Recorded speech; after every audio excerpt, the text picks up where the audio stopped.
Hey y'all, welcome back. I just want to go ahead and jump into a few topics that I thought would be rather interesting. I'm a big MMO fan, and there's a lot of things happening in the MMO scene right now, currently at this time, presently. So we're going to go ahead and jump on into a few of those topics, and if you want to see more, make sure to leave a like on the video, because that always helps me tell if y'all are enjoying the content or not. As well as leaving a little bit of a cheeky comment down in the bottom telling me how you're getting along. But anyway, let's go ahead and jump right into our first topic.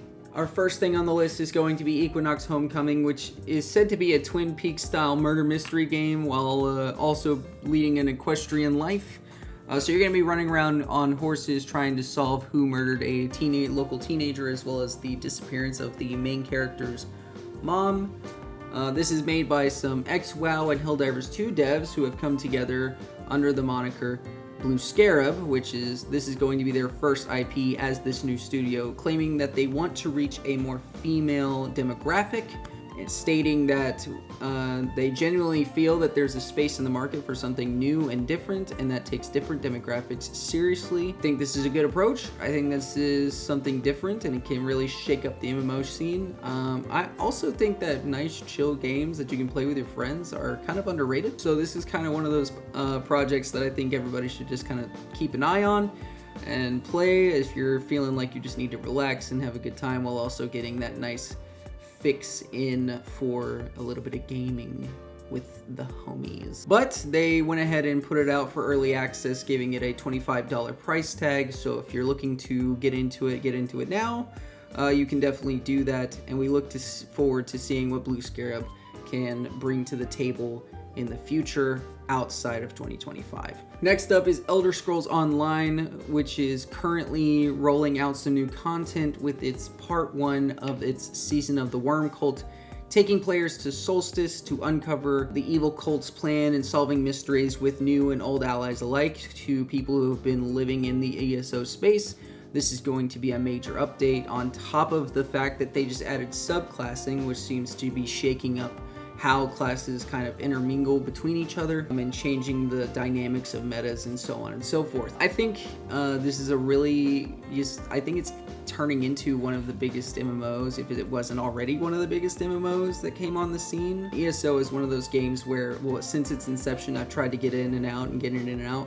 It's not quite the Final Fantasy XIV level of addiction that I enjoy, but it does have its merits, and maybe I'll just hop back in and see what's up. If anybody does want to jump in, now would be a good time. The standard edition is currently 75% off on Steam, and so that is really kind of a jump start to your experience in ESO, and I would recommend getting on board for something that cheap. No worries if you're like hesitant to hop in on part 1, because it's not a complete story, because part 2 is going to be coming in Q4. So even if you don't want to play part 1 until part 2 comes out, you're going to see it later on in the year. So it's going to be just a short wait, and then you're going to be able to hop in. Speaking of waiting, Star Resonance, the highly anticipated anime MMO, which was Bandai Namco's and is now Shanghai Bakura's, is being added to wish lists everywhere. It is officially on the Steam page and Epic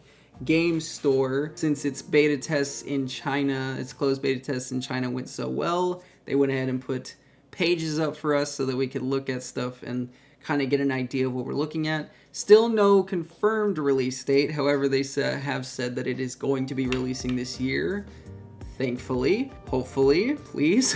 And it's going to be sporting a free-to-play model, which leaves me a little hesitant. I don't really like free-to-play models because they get overly monetized and whatnot, especially in anime games. I don't know why.